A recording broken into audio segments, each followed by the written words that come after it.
안녕하세요. 서영주입니다. 여러분, 하나님께서 우리 인간들의 행태 중에서 가장 싫어하시고 미워하시는 것이 어떤 것일까요? 성경을 읽다 보면 하나님께서는 우리 인간이 하나님의 피조물인 유한한 존재라는 사실을 받아들이려 하지 않고 하나님처럼 될 수 있다고 생각하거나 하나님처럼 되려고 하는 영적 교만을 가장 싫어하시고 미워하시는 게 아닐까 하는 생각을 하게 됩니다. 이 영적 교만이라는 말은 창세기 타락신화에 나오는 선악과를 먹으면 인간이 하나님같이 될 것이라는 하와에 대한 뱀의 약속에서 가장 명확하게 표현되어 있습니다. 창세기 3장 5절에서 뱀이 하와에게 너희가 그것을 먹는 날에는 너희 눈이 밝아져 하나님같이 되어 선악을 알 줄 하나님이 아심이니라 라고 하는 말에서 알 수 있듯이 인간이 하나님같이 되고 싶은 마음, 즉 영적 교만이 바로 모든 인간의 죄의 원인이자 죄의 표현이라고 할 수 있겠습니다. 그러니까 하나님께서 아담에게 선악과는 절대로 먹지 말라고 말리셨던 것도 바로 그런 이유입니다. 앞서 팔복에 관한 설교에서도 강조했듯이 우리가 하나님 나라의 백성이 되어 누리는 가장 첫 번째 복이 바로 심령의 가난함입니다. 우리가 자력 구원의 가능성에 대해 철저히 부정하고 하나님께 절대 복종하는 이 첫 번째의 복, 곧 심령의 가난함이 없는 사람은 영적으로 교만한 사람이라고 할 수 있겠죠. 그러니까 영적 교만은 하나님의 은혜에 감사하고 순종하며 살기보다는 자기 자신을 내세우고 살아가며 자신의 능력으로 구원을 얻고 싶어하는 우리 인간의 가장 근본적인 죄인된 속성이라고 하겠습니다. 성경에서 이야기하는 죄의 한 표현으로서의 이 영적 교만은 우리가 단순히 교만이라고 이야기하는 인간의 도덕적인 성품과는 그 의미가 다른 개념입니다. 물론 그렇다고 해서 도덕적으로 교만한 것은 죄가 아니라는 말은 결코 아닙니다. 도덕적으로 교만한 사람은 영적 교만의 죄를 저지르기 쉬운 사람입니다. 그러나 영적 교만은 특정한 사람의 특별한 품성이나 행태가 아니라 하나님처럼 되고 싶어하는 인간의 보편적인 속성이기 때문에 누구에게나 나타날 수 있습니다. 그리고 이 영적 교만은 도덕적으로 교만한 사람들 뿐만 아니라 외식하는 바리새인들처럼 겸손을 가장한 위선적인 사람들 속에서도 똑같이 나타납니다. 더구나 어떤 경우에는 자기 스스로도 자신에 대해 속고 있는 경우도 있습니다. 우리들 중에는 스스로 마음을 수양하고 자신을 다스려서 시체말로 잘 나갈 때도 남들 앞에서 겸손하려고 신경을 많이 쓰는 사람들도 있습니다. 그러나 우리가 그런 노력을 하는 것까지는 좋은 일이지만 그런 자신을 대견스러워하는 순간 우리는 영적 교만에 빠져버리게 됩니다. 우리가 도덕적 완성을 위해서 덕을 쌓아가는 것은 필요하고 건장할 사항입니다. 그러나 우리가 하나님의 은혜 없이 예수님의 인도하심 없이 그리고 성령의 도우심 없이 우리 스스로의 의지와 능력으로 도덕적 완성, 나아가서 율법의 완성을 이룰 수 있다고 생각하는 것이 바로 우리 스스로 하나님이 되고자 하는 영적 교만이라 하겠습니다. 우리는 세상을 살아가면서 교만해서는 안 된다는 교훈을 귀에 딱지가 앉을 정도로 많이 듣고 삽니다. 최근 우리 사회에서는 돈이 많거나 지위가 높거나 하는 사람들이 자행하는 약한 처지에 있는 사람들에 대한 행포와 만행에 가까울 정도의 교만한 행태, 소위 갑질이라고 불리는 행태에 대해서 사회적으로 경종을 울리는 사건들이 심심찮게 일어나고 있죠. 다행히 오늘날에는 가진 자들의 이런 가시적인 교만한 행태에 대해서는 법적 징벌을 할 수도 있을 정도로 사회적으로 비판적 인식이 폭넓게 형성되고 있습니다.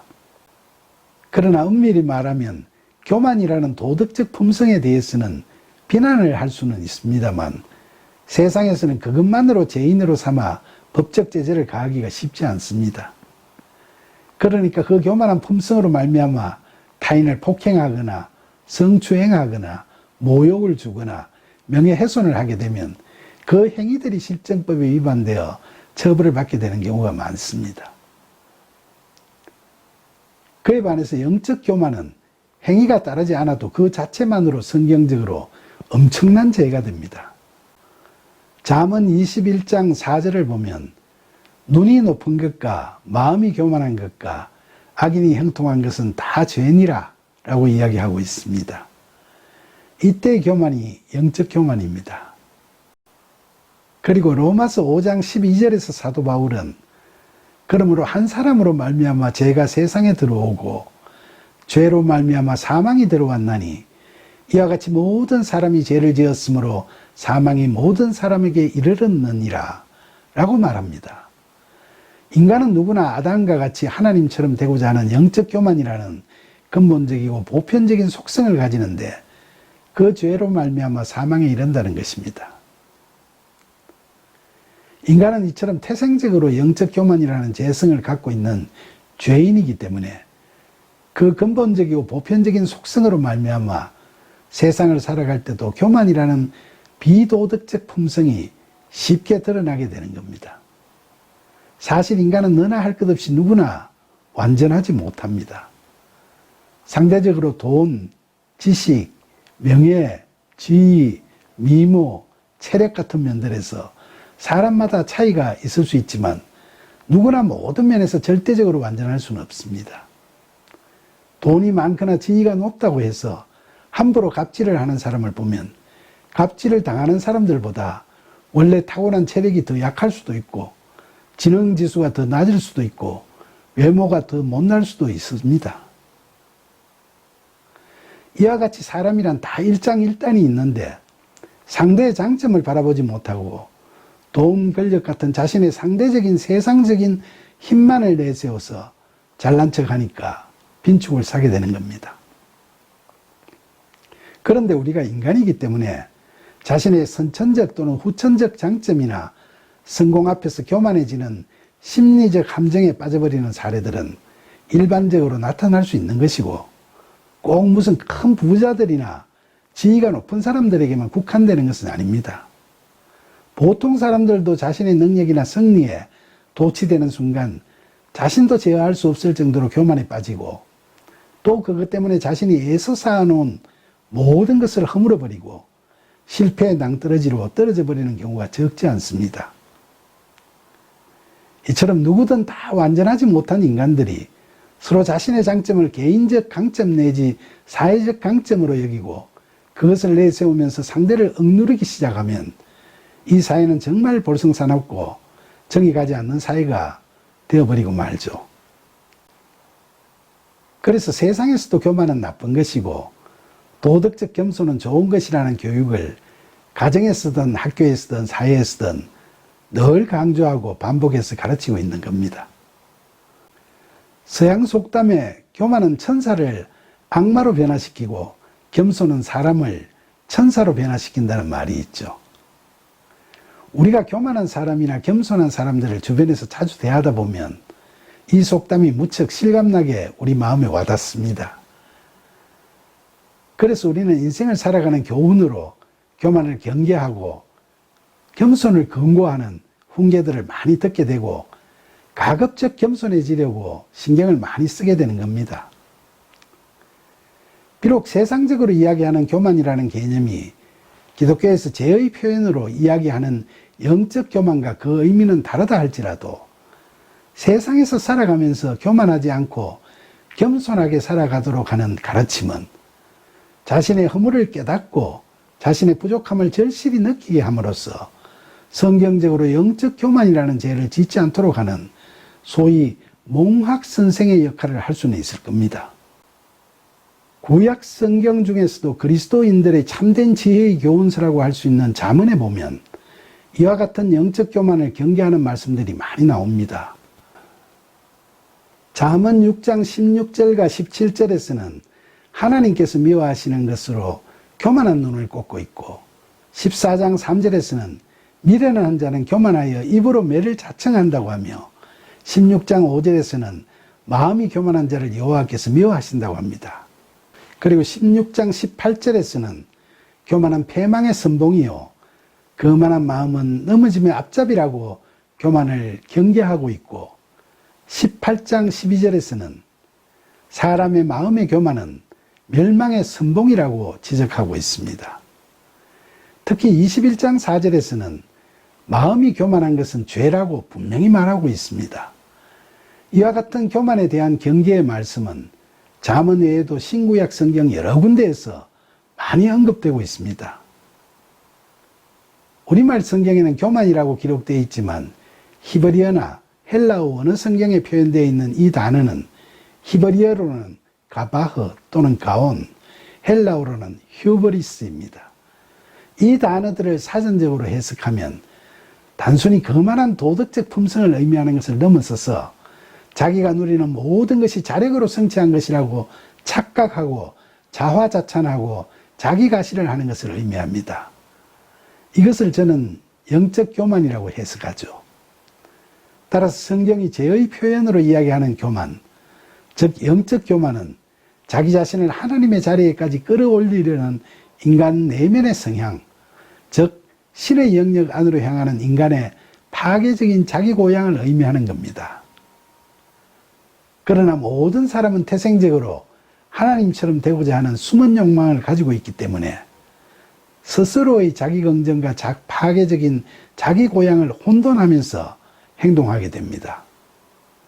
그 대표적인 사례로 성경은 영적 교만에 있어서 세상을 바라보고 예수님을 핍박했던 2000년 전의 바리새인들의 왜곡된 신앙을 그 예로 들고 있습니다.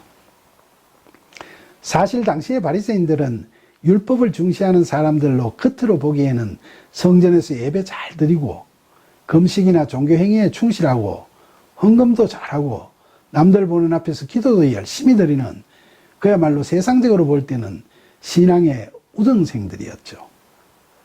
그런데 그렇게 외식하는 바리새인들은 항상 자기 자신을 의롭다고 내세우고 다른 사람들을 멸시하는 위선적인 영적 교만에 빠져 있었습니다.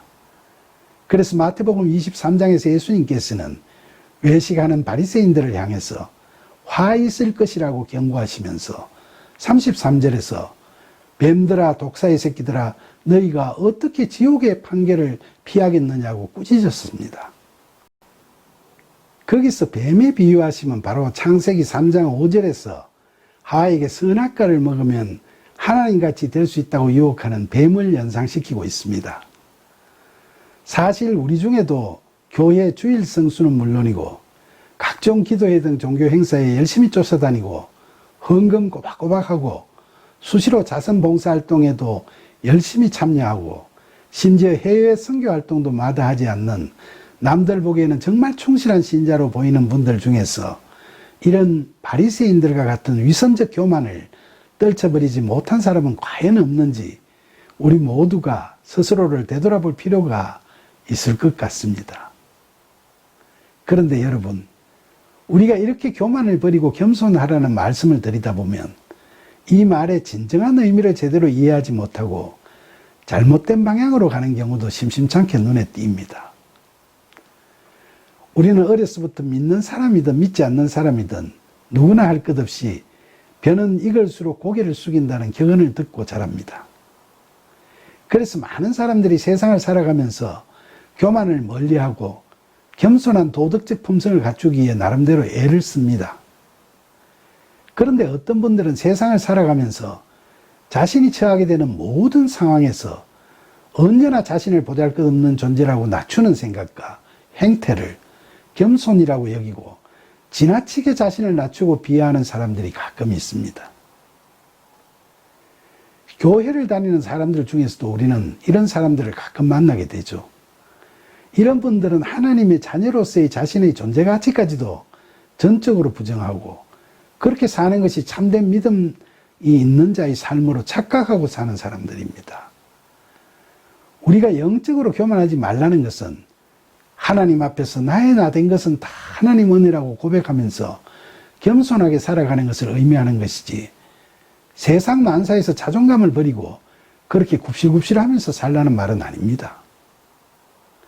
성경적으로 교만을 경계하는 의미에서 볼 때도 또 신앙적으로 영적 교만을 경계하는 입장에서 볼 때도 그런 사람은 겸손한 사람이 아니라 비굴한 사람일 수도 있죠. 또 그런 사람 중에서 일부는 밖에 나와서는 외식적으로 겸손을 가장한 비굴함을 보이지만 가식으로 인한 스트레스로 정작 집에 들어가면 가족들에게는 거만하고 심지어 폭군의 면모를 보이기까지 하는 위선적인 사람들도 없지 않습니다. 세상적으로도 바람직한 도덕적 품성의 함량을 위해서 거만과 비굴의 중간에서 겸손하게 살아가는 중용의 도를 가르칩니다만 우리 그리스도인들에게도 저는 같은 취지의 말씀을 드리고 싶습니다. 하나님 아버지께서는 거만한 자녀를 원하시지도 않으시지만 그렇다고 해서 비굴한 자녀를 원하시지도 않습니다. 우리가 믿음에서 자기 부정을 강조하는 것은 우리 인간의 실체를 제대로 보자는 것이지 자기 비하를 하라는 것은 결코 아닙니다. 자기 비하는 자존감이 심각하게 떨어진 나머지 자신에 대해 부정적이고 비관적인 태도를 보이는 것을 의미하지 않습니까? 자기 부정이란 말은 나의 나됨이 다 하나님 은혜고 자신의 구원도 자력으로가 아닌 하나님 은혜로만 가능하다는 것을 아는 것을 의미합니다. 이처럼 영적 교만을 떨쳐버릴 때 우리의 삶의 과정에서 영적 전쟁은 하나님께 속한 것이며 우리는 그 전쟁에서 겪는 고난과 시련의 해결사가 아니라 하나님께서 싸우실 때 도구로 쓰일 뿐이라는 사실을 제대로 인식하게 될 겁니다. 그러나 여기서 도구는 단순히 인격 없는 연장이라는 의미가 분명코 아닙니다. 신실하신 하나님의 도구라 함은 우리가 이미 믿음으로 의인이라 칭함을 받은 존재요 하나님의 은혜로 구원받은 하나님의 자녀라는 사실이 반드시 전제가 됩니다. 따라서 그 도구된 삶은 성령의 이끄심을 받아가면서 적극적이고 긍정적이며 성실하고 열심으로 살아가는 그런 삶이 되어야 하겠죠. 이토록 귀한 하나님 아버지의 자녀인 우리가 우리 자신의 정체성을 바르게 알고 영적 교만에서 벗어나 하나님의 창조 목적과 구원 섭리를 제대로 이해하며 하나님께 절대적으로 의존하고 순종하면서 하나님의 영광을 위해 쓰임받는 자로 영적 담대함을 갖고 자신의 삶의 목표를 바르게 찾아갈 때 하나님 아버지께서도 자존감 있는 믿음의 자녀로서의 우리의 그런 모습을 보시면서 기뻐하실 것입니다. 부디 영적 교만에서 벗어나 그렇게 자존감 있게 그러면서도 순종하며 겸손하게 살아가는 것이 바로 죄에서 벗어나는 길임을 분명히 인식하는 저와 여러분이 되기를 간절히 소망합니다. 감사합니다.